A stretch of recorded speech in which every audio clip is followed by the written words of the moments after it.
Most people look at a lion and go, regal, king of the jungle, but man-eater.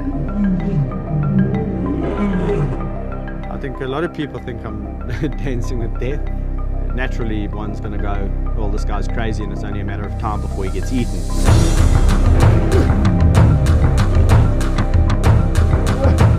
The instinct for an animal to kill, or a lion specifically, is always there. And when they get into that mode of kill, one bite and you're dead.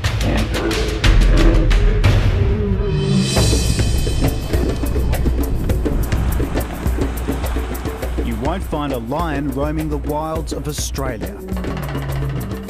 And you'll never find anyone like this man. In truth, there's no other animal that will humble you quicker than a lion.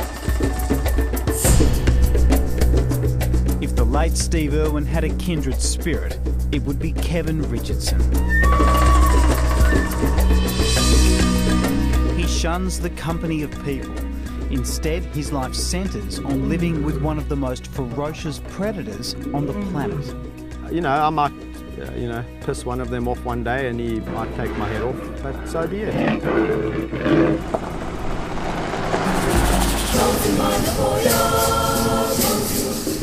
To understand Kevin's obsession, I've travelled thousands of kilometres to southern Africa. You get adventurers in the world, man, pioneers, explorers. Without them, without those people in the world would still be, such a small little place. Christopher Columbus and all these adventurers, people must have thought they were completely loony in their time. Loony as it may sound, we're heading straight into lion territory. You get some of the prides are really grumpy and will eat you pretty quickly, but it's only a matter of time before one of them comes and investigates you, and the rest could be history. You don't get nervous? No. No, but I think if I was getting nervous, then, after this period of time, I think I should be sitting myself down and saying, well, what are you actually doing here? Kevin is preparing to walk freely among a pride of lions with no cage and no protection. You always got to observe who looks like they're grumpy, who looks like they're affable, before you just go in there guns blazing.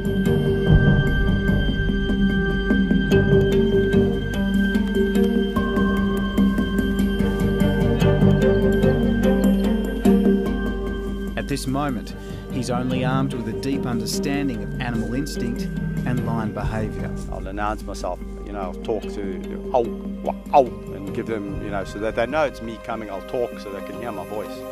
And at least then when you walk in, they know what to expect. Back away. But then something incredible happens. Come on. Where's our big lion sandwich? This is a love story like no other. This feared predator, this lion, this killer, this man-eater, has the ability to show such love.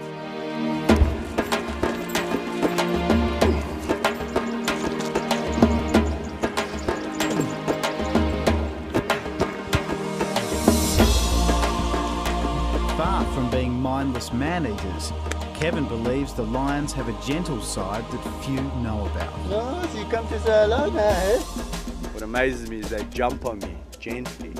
They don't unsheath their claws, and when they bite me, it's gentle. But don't be fooled. These big cats are far from tame. So I'm filming from the safety of a cage, and as I found out, they don't take too kindly to strangers. Suji. Anyone else would run a million miles from these cats. When you walk up to them, what do you see? It's hard to explain what I see when I walk up to the lions, because to everyone else watching, their mind obviously flicks back to documentaries of lions jumping on the back of buffaloes' backs and taking down, wildebeest and zebra, all these big herbivores. So, I think people have got that in their head. But to me, these are just my friends. Let's go. Come on.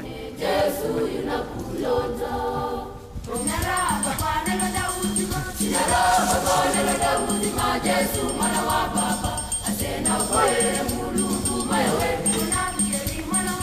wish somebody would scratch my chin. Yeah, rub my back, scratch my chin. Gandy. This is a consequence of, or a result of, 12 and a half years of constant bonding and brotherhood. Kevin's first contact with lions was while volunteering at a South African wildlife park. There he met two cubs that captured his heart. And he won theirs. Hey, no, that greedy guts. I've met these two lions, I fell in love with them. There was almost like this bond, became almost a brother, an honorary brother. I began to realize that, you can't just look at all predators out there and say, well, that's how a lion behaves. They're characters, and that's what I wanted to get to know. I didn't wake up one morning thinking I was going to go and save the cats of Africa. It was more of a progression. Today he owns an 1,800-acre game reserve where 4 lion families run wild. Before I knew it, there was 9, then it was 15, then it was 25. Now I'm sitting with 39. But across Africa, their numbers are plunging. Hunted by poachers, poisoned by farmers, their habitat being destroyed.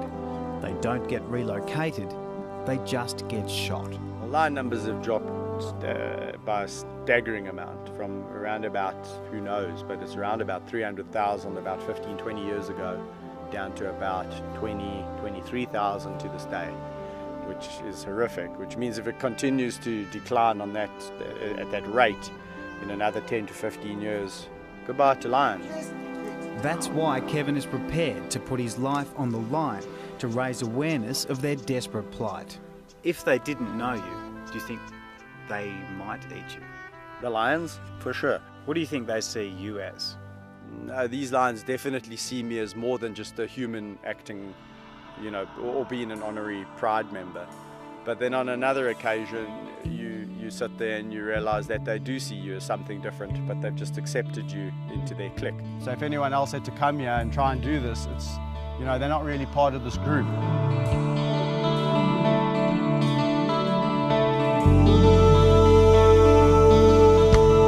If anyone could understand the love that they have for their pet, I could probably say times that by 10. Quite frankly, that's how you could get killed by a lion. If he lies on top of you, he could crush you to death. Ah, Kaiser, please, my boy.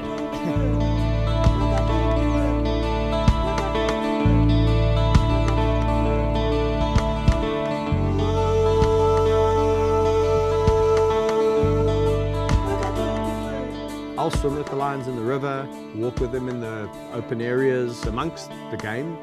So yeah, I'll do most things that people would do with their pet dog, with the lions.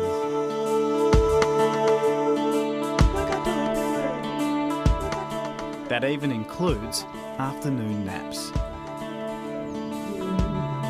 He says, shush now, sleep. Are there times when you're not welcome?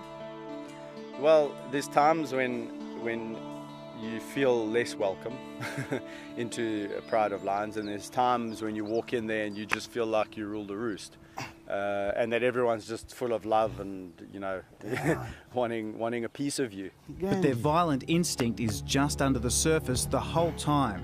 One wrong move and everything can flare up. It's to actually stop it, diffuse the situation.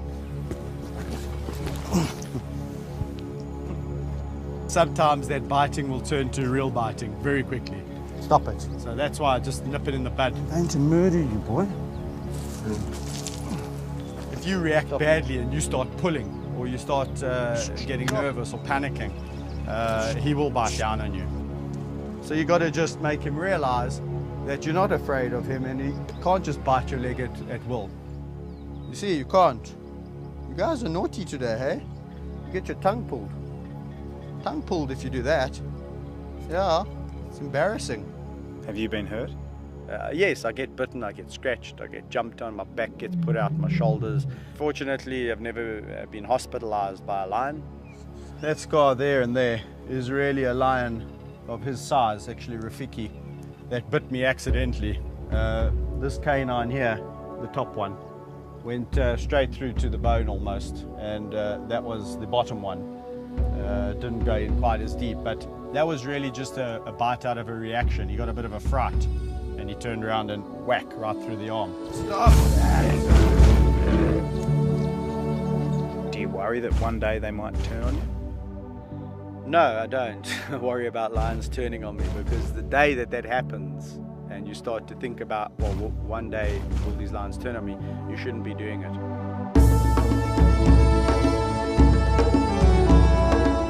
Don't have any regrets. I live a no regrets policy in my life.